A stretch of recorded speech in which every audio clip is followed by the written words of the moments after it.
Hey, Monday. What's going on, everybody? Monday morning. Welcome to today's edition of the Daily Market Commentary. I'm your host, Chuck Fulkerson. I hope everybody had a phenomenal weekend. We are September the 21st. I'm kind of wondering where in the world time went, as it seems like September has gone like that. As we are continuing our moves, as the market is showing more weakness. And we did a live trade room last night. And that was really what we talked about last night was the anticipation of continued weakness in the equities markets. Now, we were looking for a short-term potential breakout trade, but the reversal trades were really what we were ultimately looking at, and we had a very, very big move down. So if you're new to the channel, do me a favor, click the subscribe button, hit the notification bell so you get the alerts and the updates and all that fun stuff. And then if you've got any questions, as always, shoot me an email, chuck.fulkerson@tradersarmy.com. Type my email address into the chat box so that you have it. Okay, let's go ahead and get started. So ES this morning, I will say last night we were looking at this 60-minute level, and we said, well, if there's basing in front of the level, we're not going to want to get in. And we didn't really get a whole lot of basing in front of the level. Unfortunately, we just missed this darn thing. We got a high on this candle of 33.26 quarter, and our level was 33.29.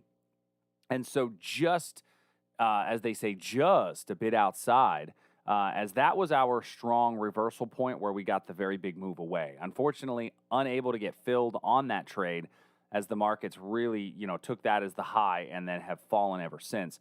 Level is still valid. I don't want to necessarily change that level. Oh, good morning, Noah from good old Beantown. I don't want to necessarily change that level, but I am going to put another level that's closer to current price. Once again, I don't know that we're going to make it into this. Actually, you know what? I am going to change this level. I'm going to move this one. Because we came so close to it, it would normally switch to a confirmation entry. But I'm going to move this one to right here, right there at 3,300. Now, the reason for that 3,300 level is a couple of things. First of all, really, really good time of the day, right? That's right there at the London Open. The London Open is one of, if not the best times of the day where we're going to look for opportunities. And I think that that's going to be a really good setup if price returns. Problem is, what happens if price doesn't return, right? We're already down 50 points in the pre-market. When we're down 50 points in the pre-market, that usually means we keep going. That's typically that we're going to continue to head down once the markets open up. And so on a 4-hour chart, we have, a continuation of our downtrend. The other thing I'd like to point out is our daily chart. Now, we talked about this last night for those of you that were here with us, but this is a swing high. We have a swing high here, we have a swing high here, we have a swing low here, and we got lower than this swing low. Now, as of last night, we had just barely gotten lower than the swing low, but now we are well below that swing low.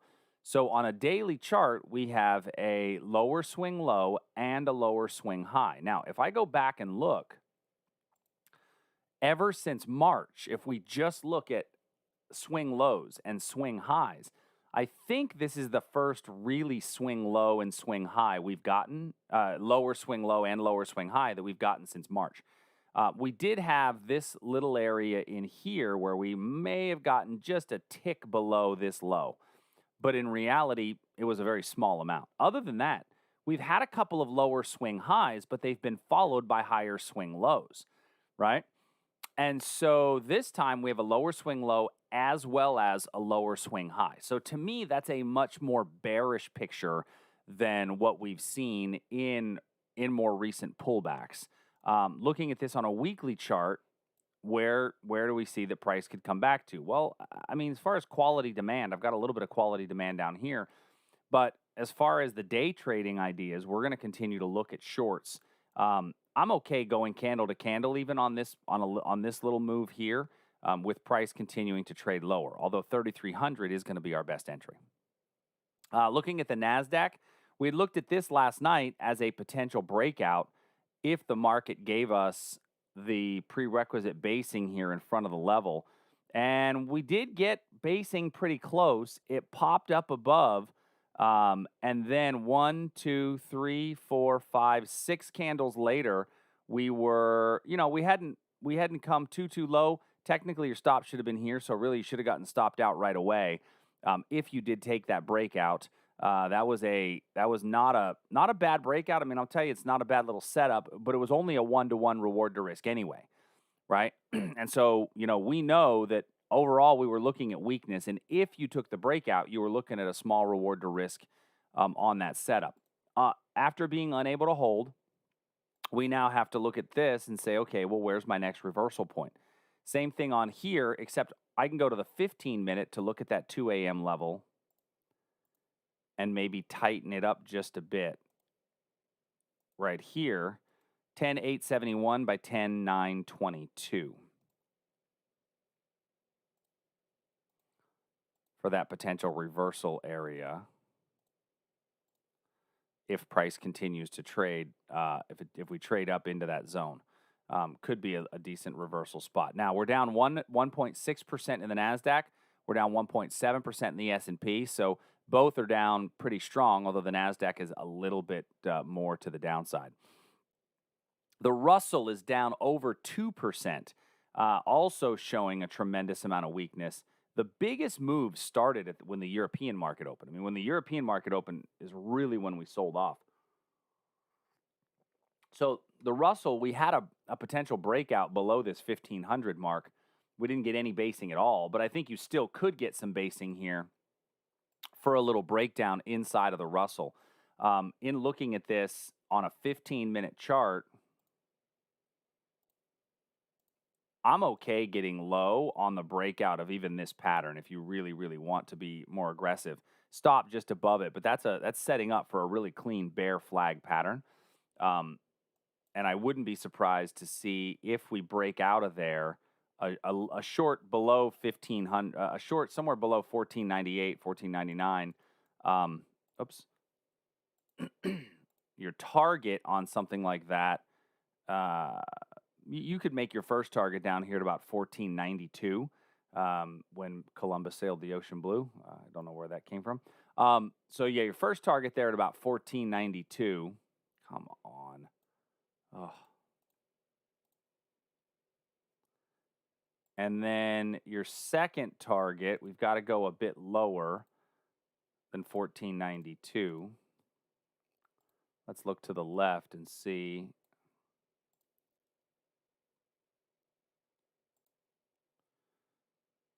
Yeah, so there's a gap fill area right down here at 1491. That's where our first target kind of comes from.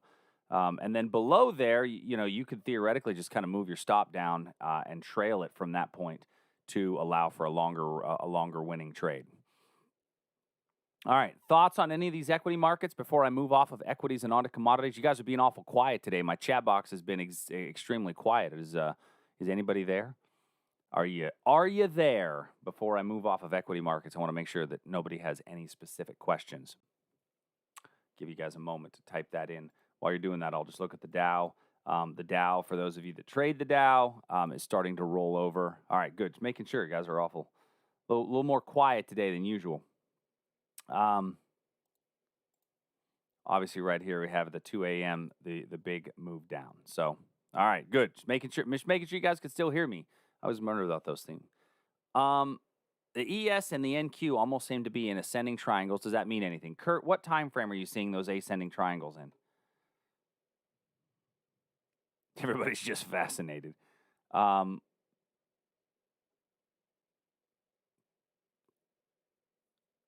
Kurt, what time frames do you see those ascending triangles in? Because I'm not really seeing an ascending triangle in the ES or the NQ. 1 hour and 15 minute. Okay, so on the 15 minute, are you referring to this area right here most recently?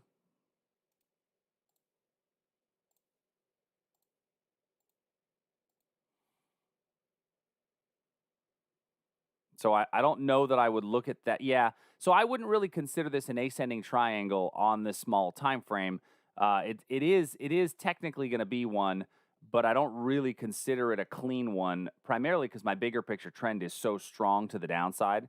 And then on the hourly chart, I think that we still have a better chance of dropping. Now, even if we do break out of that ascending triangle and we do head up, then it's just going to be that's actually a good thing because it sets me up to my supply level. So I'm not taking that as a long on a setup. I mean, you certainly can take the breakout up there and continue to move. Nathaniel, looks like a breakout on 32.45 of the ES.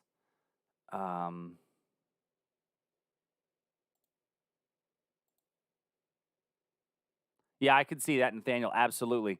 I think we could definitely get a breakout below 32.45 on the ES. That's similar to what we just talked about in the in the Russell move as well. Let's see. Olsey says the Russell supply zone at 1530, no play. Oh, certainly a play on the 1530 Russell supply zone, Olsey. I just frankly don't think we're going to make it up there, and so I was kind of rushing through it pretty quickly. But yeah, absolutely, there's a potential play up there on that supply. That's actually super clean. Remember, any of those strong moves down are going to give us a decent origin play. All right, so let me share this grid.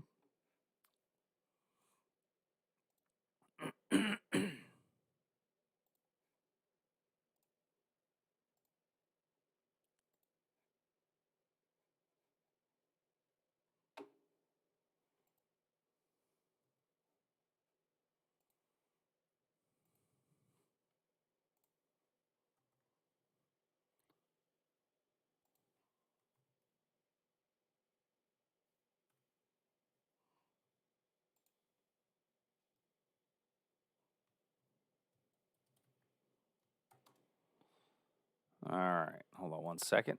Sorry, I'm doing like 4 things at once as I'm posting this also to the trade feed. Okay. So next, let's go to commodities. So looking at our commodity markets, starting with crude oil. So last night in looking at crude oil, we talked about a potential breakdown below this line. Unfortunately, didn't get the basing necessary to make this a strong entry. And it happened really in the U.S. overnight hours. But what it does do is if I go back to the 15-minute chart, it sets us up for a retest level right here. Now, this level has to be a confirmation entry. Why does that have to be a confirmation entry on that retest level? Because it's a very clean, right? We have a drop, base, drop, but there's a specific reason why this has to be a bit of a retest. This is why this has to be a confirmation entry.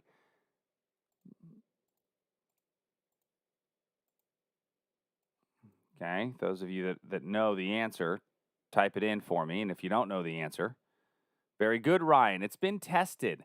And so how do we know that it's been tested? This wick right here. I can't tell you how many times I see the immediate wick test. The immediate wick test will switch something from a limit entry to a confirmation entry. That is I call that an immediate wick test because we had a drop base, nice strong drop, and then immediately retested it and then moved away. Now, that's a good entry if you happen to be sitting right at the computer and you get short right here, but in reality, most people are not. And so I still think this level's good. It's just going to have to be a confirmation. Now, the one above it, I think, is a good limit entry. The one above it, I think, is a good limit entry. So we're going to do with a confirmation entry down below, limit entry up above to get us back in. Yeah, very good, Sam. One touch. Looking at the 1 hour here, we are coming close to a 15-minute area of demand. On a 4-hour chart, our trend hasn't really changed as of yet. Our trend, technically, we've still got, I don't have a higher swing low, a lower swing high, or a lower swing low. This could be a decent reversal point down here that we have on the 15-minute chart. That's off this origin of this move here. Now, if we get too much basing in front of the level, then it's going to be null and void. But there could still be a decent reversal off of this 39.98 by 39.77 area. Gold. Gold last night came and we just come super close to our level and bounced off of it and missed entry on our 15-minute chart. I mean, very close. So this might have been one of the times to maybe take a little bit of a buffer zone if you liked it, but we've really gotten almost no move from there that's been really of any follow through. So where I would normally switch it to a confirmation, I'm actually going to eliminate that area.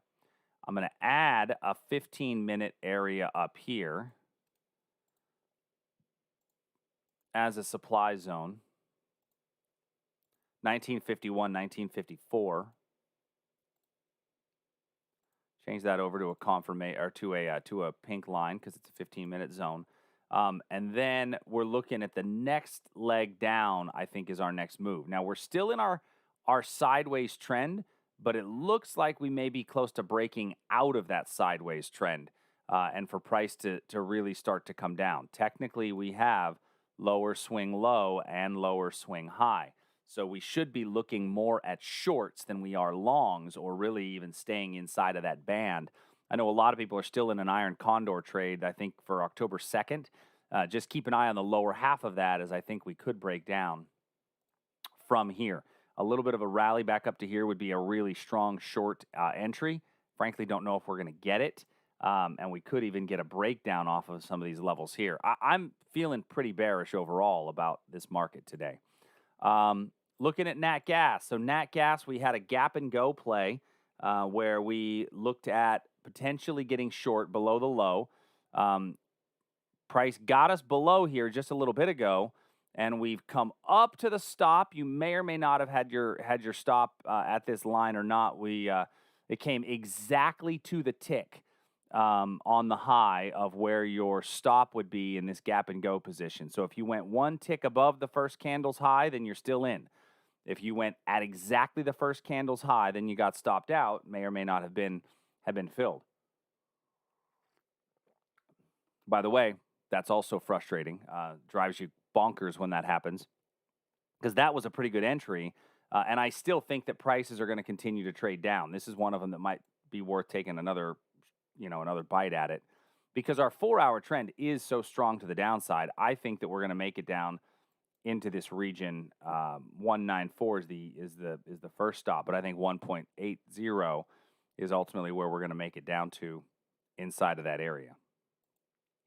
Copper. So copper last night, we looked at this 15-minute level.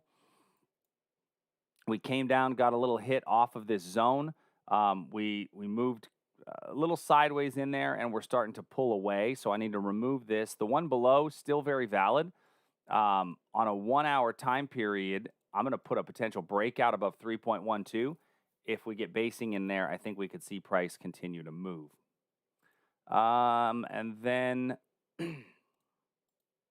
we talked about soy the other day. We're still looking at, we had a parabolic move up. A good pullback would be into this region, although we are doing some decent basing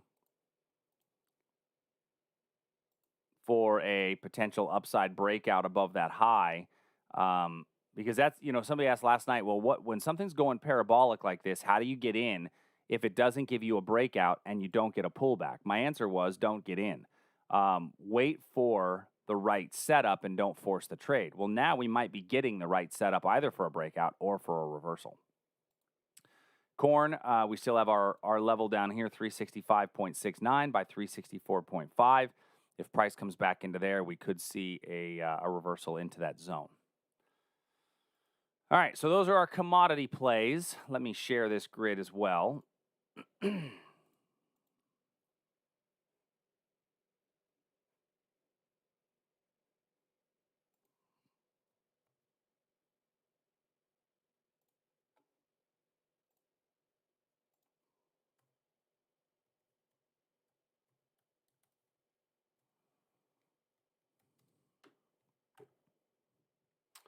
All right, let's move over to bonds and currencies. HG you thought it was going to fall with the indices. Yeah, Jason, well, I'm glad you got the RTY short. That's awesome. Yeah, copper had that nice level of demand there on that 15-minute chart that we reversed off of, but I really like the level below it. Actually is probably even a bit better.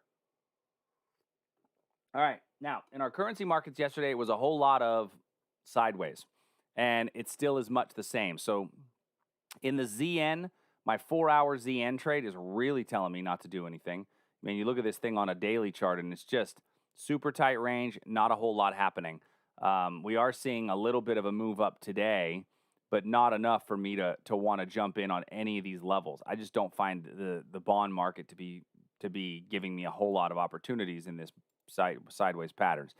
In the Aussie, our Aussie position's fairly similar in that we have a 4-hour sideways market. Now, I will say we've come down pretty hard in the overnight, and we're coming to what could be a decent area of demand right in here. Now, my problem with this area is that this is a bit of a retest of this area here to the left, and those two, I'll call them incestuous levels off of one another, where we had this move up, and then price dropped, and then we rallied, and then we retested, and then we popped away.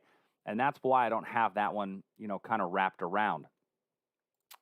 Technically, this is probably where you would want to look for a reversal back up here, right there at the London Open. But that's so far away. I don't know that we're going to make it there today. You could look for a breakdown below here. So if you're a little bit more aggressive, look to take a breakdown below 72.55. I still need a bit more basing, and I'd like to have some smaller candlesticks. If this one just breaks through right now, I would not be looking at the breakdown. I'd still, if that happens, then look up on a smaller time frame for a retest back up into this region. So I still need a little bit tighter of basing. On the euro, so the euro came down hard overnight, and we've come into our demand area, which was our wick over wick, which is our wick over wick level. This level is a pretty clean zone, and we're 3 candles into our 6-candle move. So if you got into this thing, the momentum is definitely against us, and we're not getting the explosive move out of here that I would have wanted, right? At all. So if you got into it, then understand the 6-candle rule. Have your stop, your stop at its tightest should be, at the tightest your stop can be, it's here, which is below the wick of the leg in candle of the base. So 1.1782. Level was found, though, on an hourly chart. So realistically, your stop should typically go below the pivot, which is way down here. Well, that's a pretty wide zone. And so if you didn't get in, I don't know that I would get in at the moment. If you are in that position, move that stop up to somewhere underneath here to limit that exposure and that risk, as once again, we're clearly going against the momentum of the day. It's still a good level, no doubt, but the momentum could hurt us coming back up. Now, if we do come back up off of here, where would your first target be? I think you make your first target probably somewhere below here, because this is a good supply. That's a really nice supply zone with a former area of demand back here that can act as a supply area, formed at a decent time. So your first target would be probably right around 1.184 if you did take the long. Once again, that long is already very suspect in its moves, but you've got a few more hours that you can stay in it. Canadian dollar. So in our Canadian dollar trade, now here's a 15-minute level. So we came into this level, and what did we do here just before the level? What do we have here just in front of that zone? Kiss of death, right? I mean, we came close to it and then based sideways just before the level. So this is what we refer to as the kiss of death, KOD, just before a zone. Absolute worst thing you can have before a level. This is why I do not do set it and forget it style trades. 100% why I do not do set it and forget it style trades. And I know a lot of people talk about it. Well, if you trust your levels, then set it up and walk away. I trust my levels. But I also, that's a great level. There's no reason not to trust this level. Strong move away. Everything about that level. 4-hour chart was fairly sideways, so it was the bottom of a range. You'd expect that, on a level like this, I could at least get a 2-to-1 move out of there. You could no, because the arrival told us that level was dead. Okay? Leonard, I was just about to get there. Matter of fact, now that we're basing sideways, this actually becomes a potential for a breakdown. With that basing that you have here, it sets up for a potential breakdown below this area, especially if we if we get a little bit more bounce, right? I still need 3 touches. I don't have 3 touches as of yet. And if I use this, the bottom of that zone, which was here, I've got 1 touch. This would be 2 touch. I'd still need a little bit of basing here to make that breakout make sense. The Great British Pound, we sold off last night from the area here. This is actually setting up for a really good candle-to-candle reversal right now, because you have a drop, a little bit of a rally, and then that typically is what makes our next leg down. If you don't want to go candle to candle, you do have a little bitty wick over wick in here. I mean, a little bitty wick over wick right in there that's very, very small for a potential reversal. And then our Japanese yen. So looking at the Japanese yen, we talked about this one last night as potential breakout above this area, provided we got basing. We did get the basing. And so if you took that Japanese yen breakout, you've gotten a decent little move out of that trade. If you did not take the breakout, if you took the breakout, then I would say that you are pretty close to wanting to move your stop to break even, because we are 1, 2, 3, 4, 5, 6 candles into it, and it's not been an explosive move away. So move your stop to break even, minimize any of that exposure that you have. At this point, I'm going to take and move this next demand level up a bit higher. This one here is still okay, but I'm going to have to get through this one to get to the one down below anyway. So I'm going to take this area right in here as my level for today. So those are our levels I'm looking at. I want to take a real quick hot minute and review Apple, because I spoke a little bit about this last night. And the reason I look at Apple, and I don't normally look at individual stocks in this much detail inside the daily market commentary, but last night we talked about, if you took this demand here, 6 candles later, it told you it wasn't going anywhere. So really look at this demand down here. Now that would be a pullback. If price makes it down to there, that would be a pullback of about 30% in Apple. I don't know about you, but I think that might be a good place to step in and be a willing speculative player in Apple. Now, it doesn't mean that I'm willing to own the stock down there, because that stock will be in a downtrend on the daily chart. That's my next level of demand on a weekly chart. And so if you're not willing to own the stock, how can I still be a speculative player of Apple inside of that range if I'm not willing to own the stock? I can still play for a long position in a speculative environment, but I have to have the right strategy in place to do it in order to be able to profit from a potential reversal inside of this area. What's the best way to do it if I'm not willing to own the stock? Now, if you're willing to own the stock, you certainly can just wait for the stock to get down there and buy the stock, okay? If you are comfortable, you can sell a put to acquire the stock in that area. But I believe that, yeah, exactly right, Liz. We're going to look for a bullish options trade. Now, what trade would we look for? What options trade makes the most sense? Should I just buy a call when I get down here, right? Should I buy a call when I get down here? Well, in order to know whether I buy a call or what I should do, I need to look at the implied volatility. So this is an indicator called the Traders Army IV range. It's the TAIV range. You can download this on the Traders Army website. There's nothing magical about this this indicator. All we do is we look at implied volatility, and we put two. We take the upper 20% and the lower 20%, and we wrap lines around them. If we're in the lower 20%, this area down here is my buy a call area or a put, right? This is my buy a call or buy a put area down here in the lower 20%. This is my sell a put or a call, right? I'm talking bullish right now, but this is where I would be selling.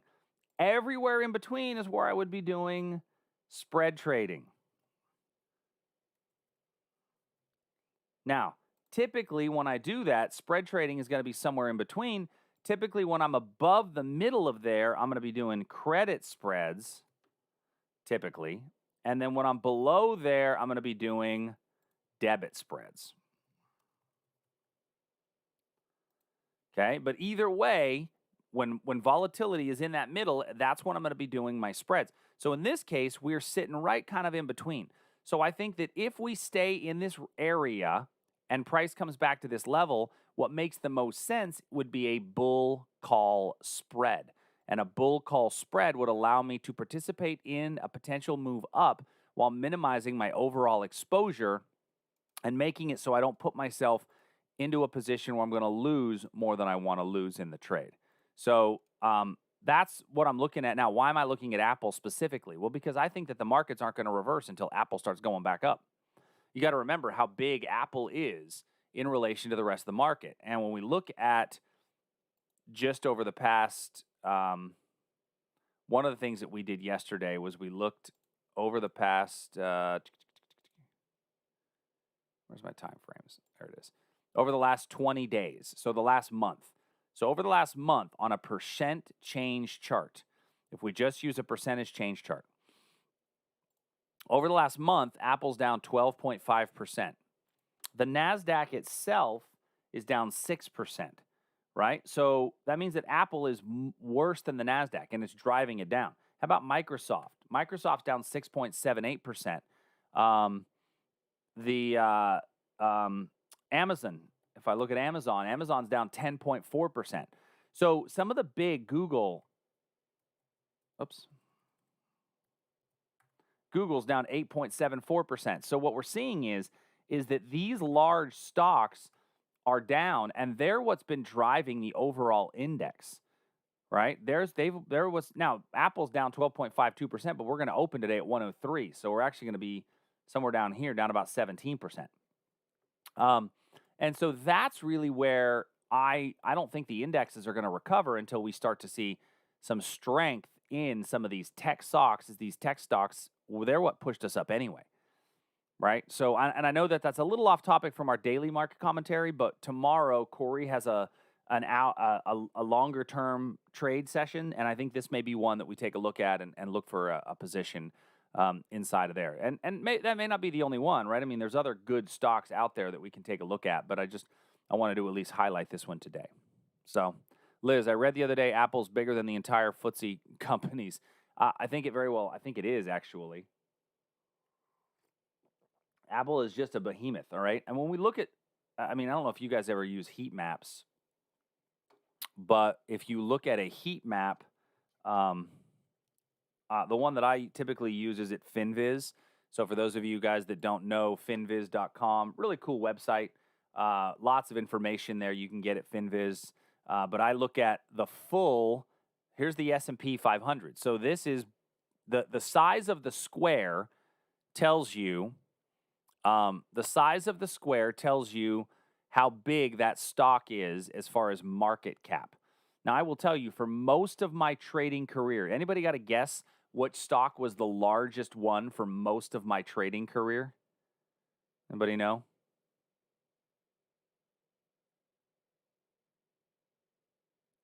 Anybody know which one was probably the largest one in here for the bulk of my trading career?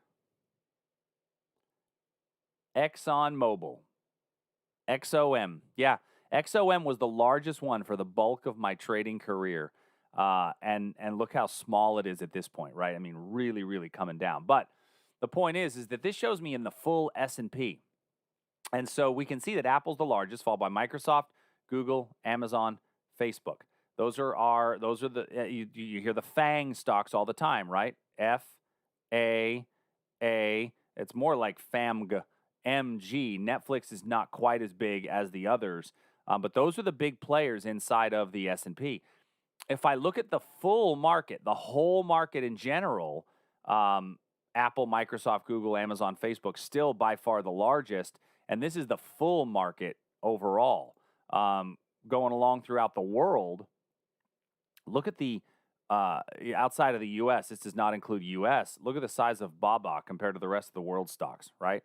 So interesting to kind of look at the size of those companies. But the point that I was making is that the market isn't going to reverse until these 5 stocks start to hit some demand areas.